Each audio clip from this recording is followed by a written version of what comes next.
Welcome back to my YouTube channel.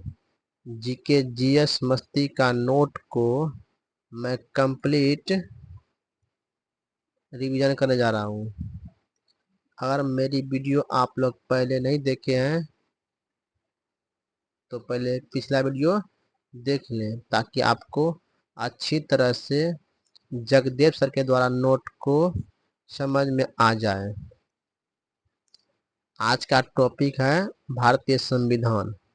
भारतीय संविधान का हम लोग भाग 5 पढ़ रहे हैं। भाग 5 पढ़ रहे हैं। चलिए तो भाग 5 स्टार्ट करते हैं।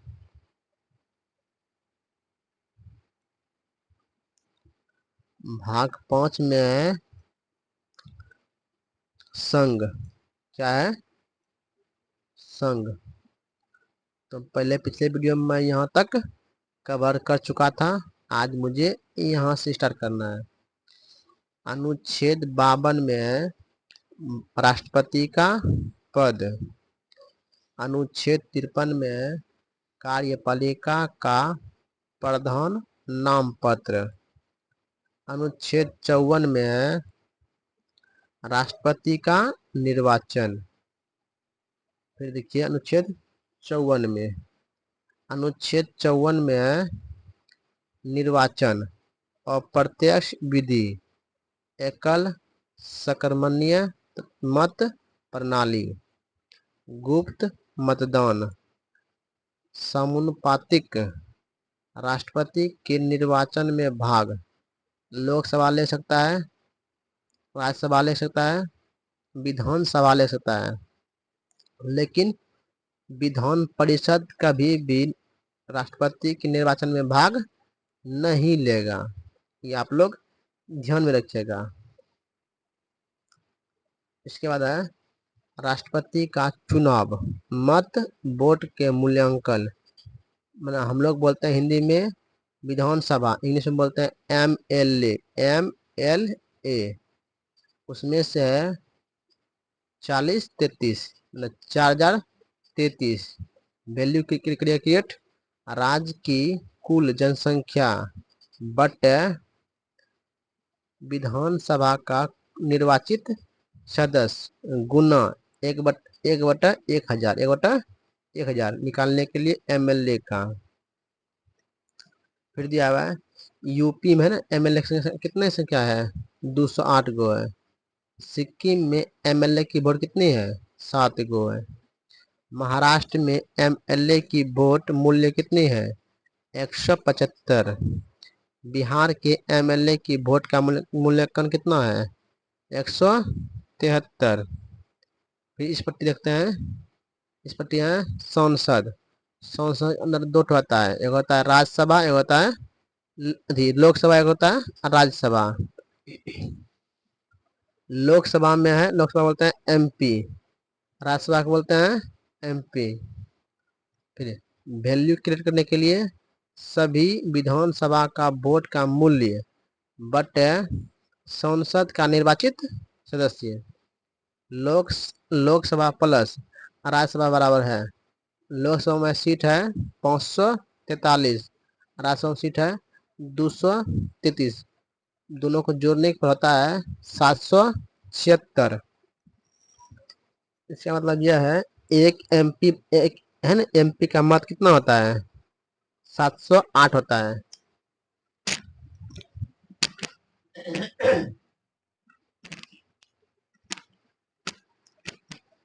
एक MP का मत होता है 708।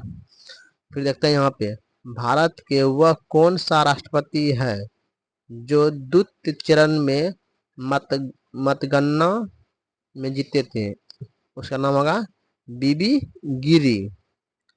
अनुच्छेद 55 में है राष्ट्रपति का कोटा। अनुच्छेद 55 में क्या है? राष्ट्रपति का कोटा। अनुच्छेद 56 में है राष्ट्रपति का निर्वाचन, राष्ट्रपति का कार्यकाल। अनुच्छेद 56 में है राष्ट्रपति का कार्यकाल।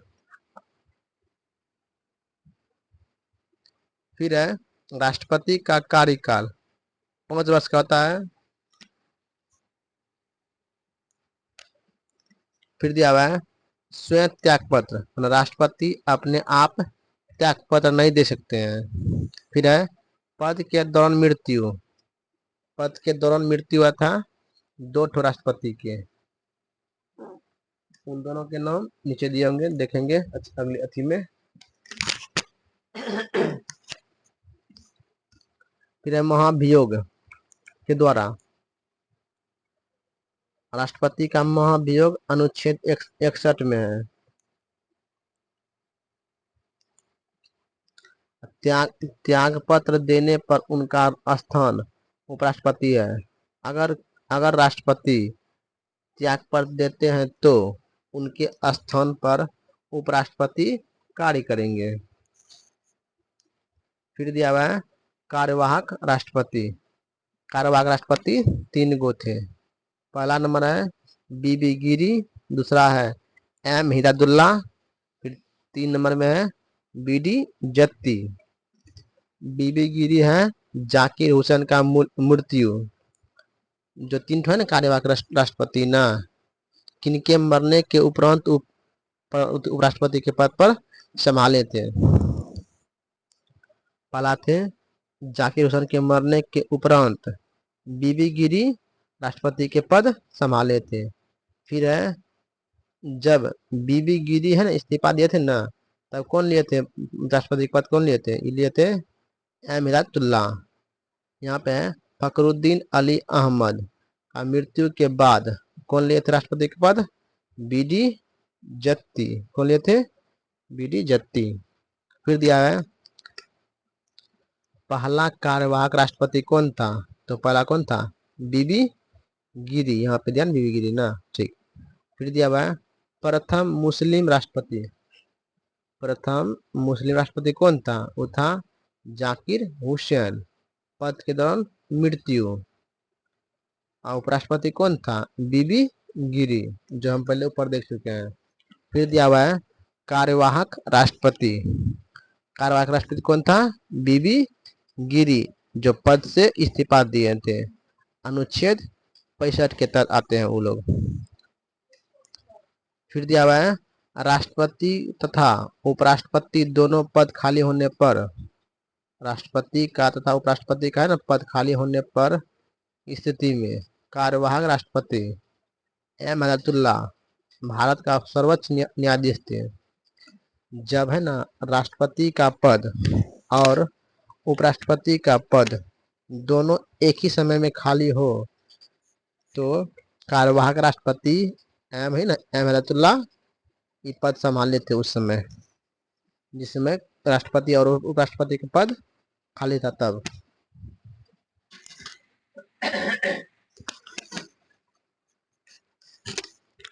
अनुच्छेद 57 में दोबारा निर्वाचन, कई बार राष्ट्रपति बन सकता है।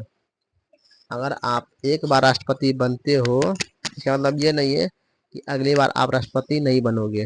अगर आपको जनता अगर पसंद करती है तो आप बार बार राष्ट्रपति बन सकते हो। फिर है एकमात्र राष्ट्रपति था डॉक्टर राजेंद्र प्रसाद, जो 26 जनवरी 1950 से 1962 तक रहे थे।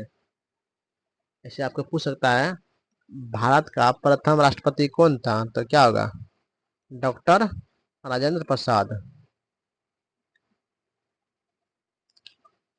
फिर दिया हुआ है डॉक्टर राजेंद्र प्रसाद लगातार 2 बार राष्ट्रपति के पद पर निर्वाचित हुए थे, 2 बार निर्वाचित हुए थे। फिर दिया हुआ है यहाँ पे भारत का प्रथम राष्ट्रपति कौन था? तो क्या होगा? राजेंद्र प्रसाद। क्या होगा? राजेंद्र प्रसाद। फिर 58 में दिया हुआ है राष्ट्रपति का योग्यता, अनुच्छेद 58 में क्या है? राष्ट्रपति की योग्यता। यह है देश का नागरिक है, राष्ट्रपति है ना, देश का क्या है?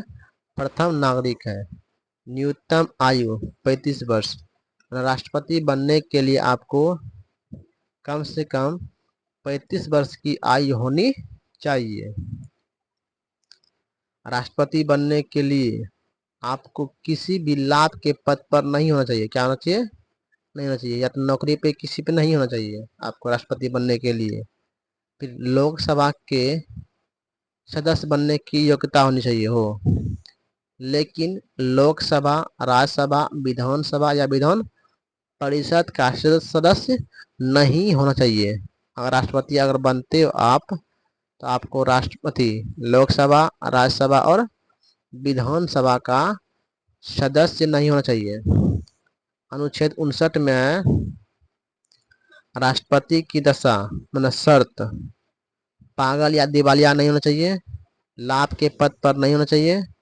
फिर राष्ट्रपति का चुनाव 50 प्रस्ताव 50 अनुमोदक बराबर 100 होगा। फिर है जमानत राशि 1500 रुपया।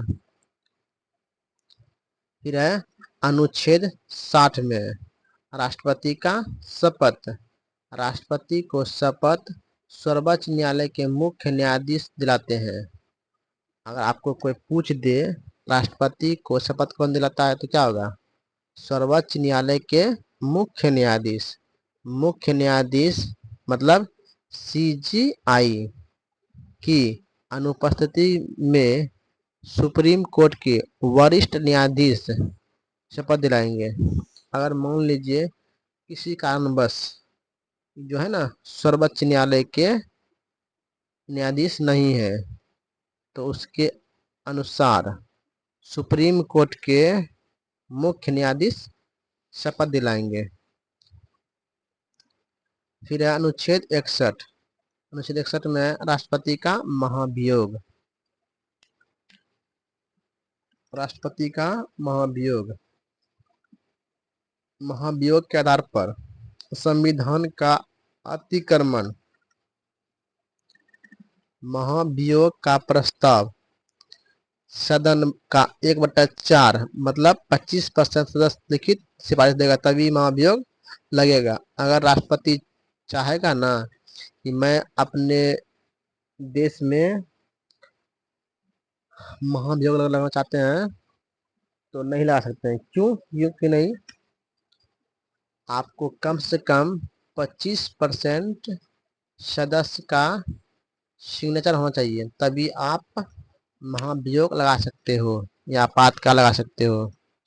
पूर्व योजना 14 दिन पहले, अगर आप लगाते हो ना महाभियोग ना, आपको 14 दिन पहले किसी मंत्री को सूचित करना होगा कि हम महाभियोग जारी करने वाले हैं। राष्ट्रपति का महाभियोग किसी भी सदस्य में ला सकते हैं। लोकसभा कुल सदस्य का 2/3 बहुमत होना चाहिए। राज्यसभा का इसमें भी 2/3 बहुमत होना चाहिए। फिर महाभियोग को वोटिंग में भाग लोकसभा और राज्यसभा सभी सदस्य ले सकते हैं। वो भी होता है निर्वाचित एवं मनोनीत। फिर दिया है राष्ट्रपति की शक्तियां, कार्यवाहक राष्ट्रपति, विधायिका राष्ट्र शक्ति, न्यायपालिका शक्ति, वित्तीय शक्ति, कूटनीय शक्ति, सैन्य शक्ति, आपातकालीन शक्ति, क्षमादान शक्ति। जितना भी आप देखें अभी इतना इतना ठो सबका कौन सा क्षेत्र करते हैं? ये जो है ना इतना ना, इसका आधा किसके पास है? राष्ट्रपति के पास इतना ठोक शक्ति है। इतना शक्ति के बावजूद भारत का राष्ट्रपति में है 3 सेना का सर्वोच्च है। जैसे कि यहाँ है ना सैन्य शक्ति ना, इसमें से 3 आता है। पहला आता है वायु सेना, फिर आता है 2 नंबर में आता है थल सेना, फिर 3 नंबर में आता है वायु सेना, जल सेना और थल सेना। तीनों के लिए राष्ट्रपति की अनुमति होना चाहिए, तभी कुछ काम करेंगे। अगर इसके बिना अलावे कोई और कुछ बोलेंगे ना इसको ना करने के लिए, तो नहीं हो सकता है। तो अगले वीडियो में हम राष्ट्रपति का है ना कार्यपालिका शक्ति पढ़ेंगे। यहाँ तक के लिए धन्यवाद। अगर वीडियो अच्छा लगे तो लाइक सब्सक्राइब करना ना भूलें। अगर आपको किसी तरह की प्रॉब्लम आ रही हो तो मुझे कमेंट करें। अगर आपको पॉलिटी के अलावा कोई और सब्जेक्ट पढ़ने की चाहत हो तो मुझे कमेंट करें, मैं वो भी रिवीजन करने के लिए स्टार्ट कर दूंगा। अभी फ़िलहाल मैं पॉलिटी का रिवीजन क्लास चालू कर रहा हूँ। क्लास अभी देखिए ना 6 या 7 क्लास चल रहा है। आप लोग क्लास कंटिन्यू रखें ताकि आप अच्छी तरह से रिवीजन कर सको। धन्यवाद।